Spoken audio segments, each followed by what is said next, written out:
তারা যেন কোনোদিন গোসলখানায় পেশাব যেন না ফেরে। তারপরে বলা হয়েছে তোমরা তোমাদের স্ত্রীদেরকে এই শিক্ষা দেবে তারা যেন কোনোদিন গোসলখানায় উলঙ্গ অবস্থায় গোসল যেন না করে। তারপরে বলা হয়েছে তোমরা তোমাদের স্ত্রীদেরকে এই শিক্ষা দেবে তারা যেন কোনোদিন হাতের চুড়ি কি বলেন হাতের চুড়ি তারা ব্যবহার যেন না করে। মা বোনেরা শুনে নিন, এক হাতে একটা চুড়ি পরবেন, এক হাতে দুটো চুড়ি পরা নিষেধ, নবীজি বলেছেন। আমি বলিনি, আমি একটা ট্রান্সলেটরের কাজ করছি এখানে, নবীর কথাটাকে বাংলা ভাষায় আপনাদেরকে বুঝিয়ে দিচ্ছি। এরপরে নবীজি বলেছেন, এই স্বামীরা তোমরা তোমাদের স্ত্রীদেরকে এই শিক্ষা দেবে তারা যেন কোনোদিন দুটো বালিশ যেন ব্যবহার না করে। স্বামী স্ত্রী যখন ঘুমাবে একটি মাত্র লম্বা বালিশে মাথা রেখে ঘুমাবে। স্বামী স্ত্রী এক বালিশে মাথা রেখে ঘুমালে আল্লাহর রহমত মহব্বত ভালোবাসা আল্লাহ বাড়িয়ে দেবে। ও এই ওয়াজটা শোনার পরে আমার মুরব্বী বাবাজিরা, তোর চাচি আর শুতে নেই না। ও বাবা, দোষটা কি আমার বাপের তো দোষ, আমার বাপ বিয়ে করতে দেরি করেছিল, রাগ করবেন না। এরপরে নবীজি বলছেন, অনেক মেয়ে ছেলে আছে দেখবেন স্বামীকে সন্দেহ করে, ঠিক না বে ঠিক? এই মা বোনেরা শুনে নিন, স্বামীকে সন্দেহ করে লাভ নেই।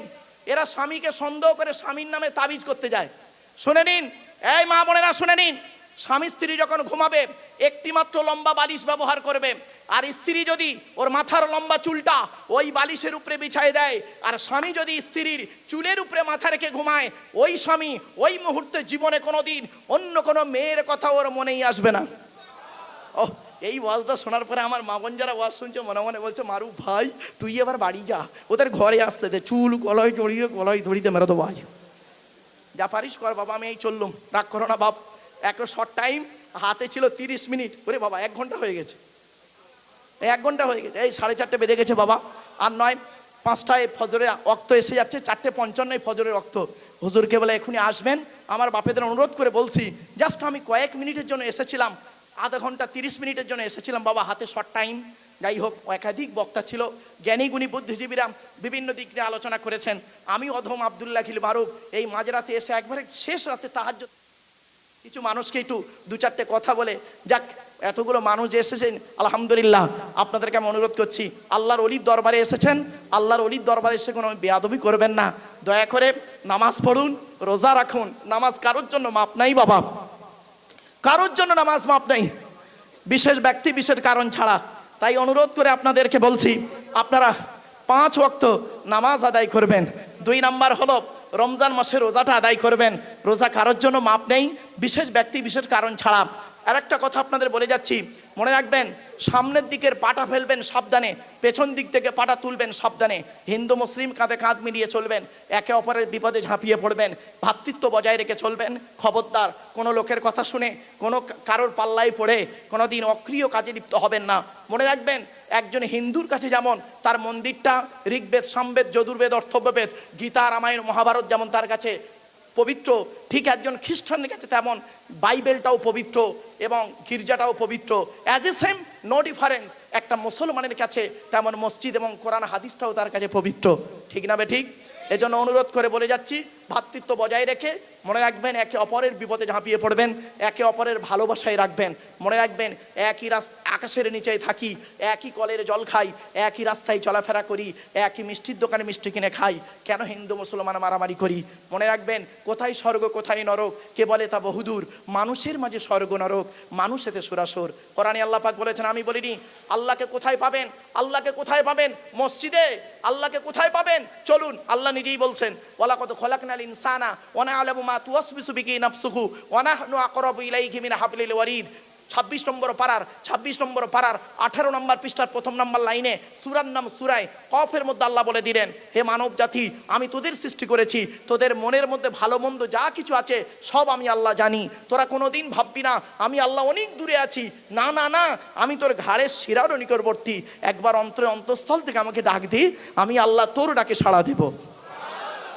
এজন্য বলি, কোথায় স্বর্গ কোথায় নরক কে বলে তা বহুদূর, মানুষের মাঝে স্বর্গ নরক, মানুষ এতে সুরাসুর। মানুষ হন, মানুষকে ভালোবাসুন এবং সাথে সাথে আপনি পাপ কাজ থেকে দূরে সরে থাকুন, হারামকে বর্জন করুন, হালালকে গ্রহণ করুন। মনে রাখবেন, হারামের বিরিয়ানি ভাতের থেকে হালালের ডাল ভাতটা ভালো। রাগ করবেন না। আর একটা কথা আপনাদের বলে যাচ্ছি, আপনারা কোরআনটাকে শিখে নিন, কোরআন পড়াটা শিখে নিন।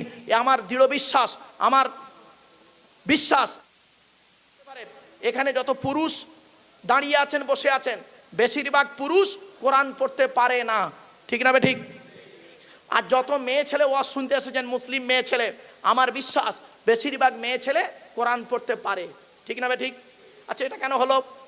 এটা কেন হলো? আপনাদের জলসা দেয় তো পুরুষরা, মেয়েরা চাঁদা দেয়, তাহলে ওরা কোরআন পড়তে পারলো, পার্সেন্টেজে বেশি, আপনারা কম হলেন কেন? শুনে নিন, এর জন্য দায়ী হলো 6 জন। কজন? 6 জন দায়ী। 1 নাম্বার, যে কোরআন পড়তে পারেন না সে নিজে দায়ী। 2 নাম্বার, তার জন্মদাতা বাপ দায়ী। 3 নাম্বার, তার পেটে ধরা মা দায়ী। আল্লাহ নবী বলেছেন কোরআন শিক্ষা দিতে, তুমি দাওনি, তুমি কেমন বাম্মা, তোমাকে বাম্মা বলাটা ঘৃণা। এবার আসছি 4 নাম্বার, ও শ্বশুর দায়ী, শ্বশুর। 5 নাম্বার, ও শাশুড়ি দায়ী। আর 6 নাম্বার, যারা বিয়ে দেখাশোনা করতে গেছে ওরা দায়ী। খুব দেখাশোনা করতে গেছো না? দেখাশোনা করতে গেছো। আচ্ছা শোনেন, অনেকে কি করে, বিয়ের দেখাশোনা করতে গেছেন, আপনারা বিয়ের দেখাশোনা করতে গিয়ে কি করেছিলেন? মেয়েটাকে প্রথম প্রশ্ন করেছিলেন, মেয়ে দেখতে গিয়ে কি বলেছিলেন? মেয়েটা আপনার সামনে এলো, আসতেই আপনি বললেন, মেয়েটা সালাম দিল, আসসালামু আলাইকুম। মেয়েটা সালাম দিল, আপনারা বললেন ওয়ালাইকুম আসসালাম। তারপরে মেয়েটাকে বসতে বললেন। মেয়েটাকে প্রথম প্রশ্ন কি করেছিলেন? তোমার নাম কি? তো মেয়েটা তার নাম বলল, ধরুন একটা নাম ধরে নিন, মোসাম্মদ জঞ্জালি খাতুন। ব্যাস। এবার মেয়েটাকে বলছেন, তোমার বাপের নাম কি? তোমার বাপের নাম কি? তো মেয়েটা একটা নাম বলল, ধরে নিন একটা নাম, মোহাম্মদ চিটিংবাজ আলী মোল্লা। রাগ করবেন না। আরে ভাই, আব্দুল গফফার, আব্দুল জব্বার বলে ফেঁসে গেছিলাম। এক জায়গায় আমি বলেছি, ধরুন মেয়েটা বললো আমার বাপের নাম আব্দুল গফফার মোল্লা। এখন আব্দুল গফফার মোল্লা নামে একটা হাজি সাহেব ছিল, উঠে দাঁড়িয়ে বলছে, আল্লাহর কসম করে বলছে, হুজুর আমার কোনো মেয়ে নেই। সেখান থেকে কানমোলা খেয়েছে, আর কোনোদিন বলবো না এই কথাটা। যাই হোক, মেয়েটা বললো তোমার বাপের নাম কি? মেয়েটা বললো, আপনারা বললেন, মেয়েটাকে জিজ্ঞেস করলেন তোমার বাপের নাম কি? মেয়েটি বললো আমার বাপের নাম মোহাম্মদ চিটিংবাজ আলী মোল্লা। যাই হোক, তোমার মায়ের নাম কি? তো মেয়েটা বললো মোসাম্মদ হিংসুটি বিবি। যাক, হয়ে গেল। 4 নাম্বার প্রশ্ন কি করেছেন? তুমি কোরআন পড়তে পারো? ঠিক না ঠিক? মেয়েটা বললো জি। আপনারা বললেন পড়ো। তো অত লোকের সামনে মেয়েটা কোরআন পড়লো, শুনলেন, ভালো কথা। 500 টাকার নোট হাতে, 200 টাকার নোট হাত দিতে পালিয়ে এলেন। খেয়েছেন তার বাড়ি 5000 টাকা, দিয়েছেন 200 টাকা। কত ছোট লোকের বাচ্চা আপনি নিজেই ভেবে দেখুন। ঠিক না ঠিক? আপনি তার বাড়িতে খেয়েছেন 10,000 টাকা, আর তার হাতে, মেয়েটার হাতে দিচ্ছে 200 টাকা। কত বড় ছোট লোকের বাচ্চায়। চলুন এবার আসছি। এবার মেয়ের তরফ থেকে ছেলের বাড়িতে গেছেন, গিয়ে ছেলে দেখতে গিয়ে কি করেছেন? ছেলেটাকে দেখলেন, ছেলেটাকে বললেন, ছেলেটা এসে সালাম দিল, আসসালামু আলাইকুম। আপনি বললেন ওয়ালাইকুম আসসালাম। আপনারা প্রশ্ন করছেন ছেলেটিকে, তোমার নাম কি? ছেলেটা বলল তার নাম। তোমরা বাপের নাম কি? বলল। 3 নাম্বার প্রশ্ন কি করেছিলেন? তোমরা ক ভাই বোন? ঠিক না ঠিক? 4 নাম্বার প্রশ্ন কি করেছেন? তুমি কি করো? তোমার সোর্স অফ ইনকাম কি? একবারও জিজ্ঞাসা করেছেন, এই ছেলে, এই কোরআন পড়তে পারো? এই ছেলে, এই 5 ওয়াক্ত নামাজ জানো? গোসলের ফরজ জানো? অজুর ফরজ জানো? তায়াম্মুমের ফরজ জানো? একবারও জিজ্ঞাসা করেননি। কিয়ামতের মাঠে যারা দেখাশোনায় গেছে, ওদের যে আল্লাহ কি করবে, পুরো মানে আমি যদি রাষ্ট্রপতি হতাম তোদের 12টা বাজাতাম। ওদের যে আল্লাহ কি করবে, যারা বিয়ের দেখাশোনায় গেছে। আবার কি বিয়ের দেখাশোনায় গিয়ে, ও বাবা, 4টে বুড়ো গেছে, 4টে আই বুড়ো গেছে, 4টে বিয়েওয়ালা গেছে, আর 4 আনা 8 আনা গেছে, মানে বাচ্চা ছেলে। 4টে বুড়ো গেছে, 4 রকম। নতুন মেয়ে, উচ্চ মাধ্যমিক পাশ করে এসছে, দেখতে শুনতে ভালো। যেই মেয়েটা ঢুকেছে, ওদের মধ্যে একটা বুড়ো দেখতেছে, খালি মেয়েটা দেখতেছে, মনে মনে ভাবছে, আমাদের সময় এরম মাল কোথায় ছিল বলদিন, এদের কপাল খুব ভালো। এই কত লোক আছে মেয়েদের থেকে নিজে বিয়ে করে চলে এসছে। ঠিক না ঠিক? এই জন্য নবীজি বলেছেন, 2 ঠোঁটের মাঝখানে 2 রানের বীজখানে। এই জন্য নফসটাকে ঠিক করুন, নফসটাকে ঠিক করুন। কোরআনে আছে নফস 3 প্রকারের। ক প্রকার? 3 প্রকার। 1 নম্বর হলো নফসে আম্মারা, নফসে লাওয়ামা, নফসে মুতমাইন্না। আর চোখ হলো 3 প্রকারের। ক প্রকার? 3 প্রকার চোখ। জাহান্নামের আগুন হারাম, হারাম, হারাম। 3 প্রকার চোখ। জান্নাতে যাবে, জান্নাতে যাবে, জান্নাতে যাবে। 3 প্রকার চোখ কে শুনে নিন। দেখি এখানে যারা দাঁড়িয়ে বসে আছেন, এই 3 প্রকার চোখ আমাদের মধ্যে আছে কিনা দেখি। আল্লাহর নবী বললেন, হুরজিমাতিন নারু আলা সালাসাতি আয়ুনিন আইনুন বাকাত মিন খশিয়াতিল্লাহ, যে চোখটা নিজের পাপের কথা খেয়াল করে চোখের পানি ফেলে, ওই চোখটা জাহান্নামের আগুনকে আল্লাহ হারাম করে দিয়েছে। 2 নাম্বার হলো আইনুন সারাত ফি সাবিলিল্লাহ, আইনুন সারাত ফি সাবিলিল্লাহ, যে চোখটা নাকি রাত্রি জেগে জেগে আল্লাহর ইবাদতে, কোরআন হাদিসের মাহফিলে আল্লাহর ইবাদতে রাতটা কাটিয়ে দেয়। অর্থাৎ এতগুলো মানুষ দাঁড়িয়ে বসে আছেন সারা রাত, এই চোখ জাহান্নামে যাবে না, জান্নাতে যাবে। জোরে বলো। এমনি এমনি বসে নেই আপনারা। অনেকে ভাববে তাবারুকের জন্য, দূর, আপনি এই কমিটির লোকেরা কি তাবারুক দেবে? এর থেকে দামি দামি খাবার আল্লাহ পাক আপনার ঘরের ফ্রিজে রেখেছে, ঠিক না বে ঠিক? এর থেকে দামি দামি খাবার আপনার ঘরের ফ্রিজে আল্লাহ রেখে দিয়েছে, তাবারুকের জন্য কেউ বসে নেই। 3 নাম্বার চোখটা কি? আইনুন গদ্দাতাম মাহারিমিল্লাহ, যে চোখটা নাকি হারাম জিনিস থেকে, খারাপ জিনিস থেকে চোখটা ফিরিয়ে নেবে, ওই চোখ জাহান্নামে যাবে না, ওই চোখ জান্নাতে যাবে। জোরে বলুন।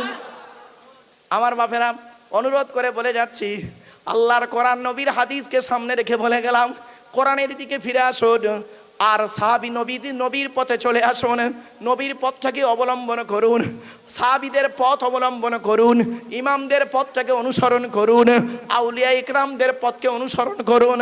আল্লাহর নবী যেভাবে চলতে বলেছেন সেইভাবে চলুন, সাহাবীরা যেভাবে চলেছেন সেইভাবে চলুন, সাহাবীরা যেভাবে খেয়েছেন, নবীজি যেভাবে খেয়েছেন আপনি সেইভাবে খান, নবীজি যেভাবে ব্যবসা করেছেন আপনি সেইভাবে ব্যবসা করুন, নবীজি যেভাবে ঘুমিয়েছেন আপনি সেইভাবে ঘুমান, নবীজি যেভাবে ইবাদত করেছেন আপনি সেইভাবে করুন, আল্লাহর ওলিরা যেভাবে চলেছেন সেইভাবেই চলুন। কোরআন হাদিস ইজমা কিয়াস মোতাবেক আপনি চলুন, দুনিয়াতে শান্তি সম্মান পাবে, আখিরাতে জান্নাত পেয়ে যাবে। আমার বাপেরা, আপনাদেরকে আমি অনেক কথা বললাম, বিভিন্ন দিক থেকে বিভিন্ন অ্যাঙ্গেলে কথা বললাম। একবার তাকবীর দেন, নারায়ে তাকবীর, নারায়ে তাকবীর। পিসাব হুজুর কিবলা বাবারা, তাজিমান দাঁড়িয়ে যান, তাজিমান দাঁড়িয়ে যান বাবা। নারায়ে তাকবীর। আওলাদে মুসাদ্দিদুজ জামান, নারায়ে তাকবীর। বাবারা সব চলে আসেন, পীর সাহেব হুজুর কিবলা, নারায়ে তাকবীর, নারায়ে তাকবীর। আমার বাপেরা সকলে চলে আসেন, কেউ এটায় ওটায় ঘুরবেন না, চলে আসেন সকলে। হুজুর